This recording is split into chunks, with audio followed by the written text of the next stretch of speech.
Okay. Speaking in Nakuru at a news conference, Legal Affairs Committee Chairman Oreste Karanja said due to absence of regulator, veterinary drugs are now being sold and dispensed in open-air markets, kiosks, groceries and hardware stores, exposing Kenyans to health risks and economic losses. All the drugs that are sold do not have a regulator. We don't have someone to regulate the veterinary medicines that are used. And it poses health risks to Kenyans because we have drugs that are not regulated. On April 24th, Agriculture Cabinet Secretary Peter Munya gazetted Josiah Macheke Mandieka, John Wilberforce Muchibi, James Muchini Mbaria and Douglas Gitonga as members of the Veterinary Medicine Directorate, but their appointment was challenged in court by Kenya Veterinary Board on grounds that it was made contrary to the law and recommendation of the board. The Directorate was inaugurated in December 2017.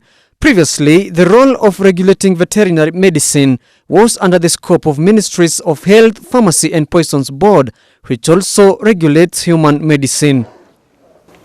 Karanja raised concern that most farmers were complaining of reoccurrence of diseases in their animals, while others had lost thousands of shillings following failure by their livestock to conceive after being artificially inseminated.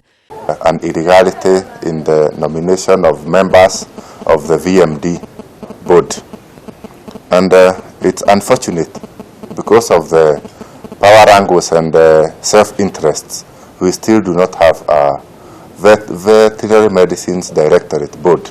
Coordinator Calvin Ninga said recent studies have established that between 6 to 7% of milk samples collected on the market around Nairobi had high levels of antibiotic residues. We have other issues, health issues, we have corona, other communicable diseases.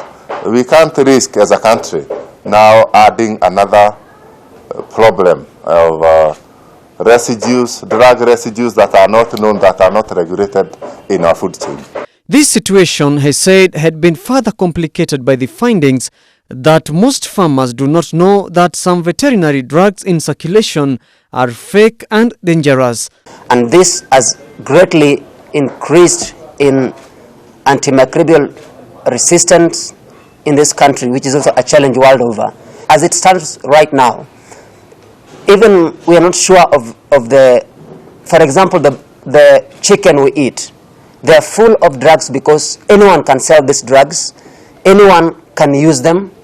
If you go to a shop today and buy eggs, and buy milk, and buy meat, you get assured that you'll find drug residues in those foods. Those foods are consumed directly by the public. Reporting for Ebro Business, I'm Kaindo Stefano.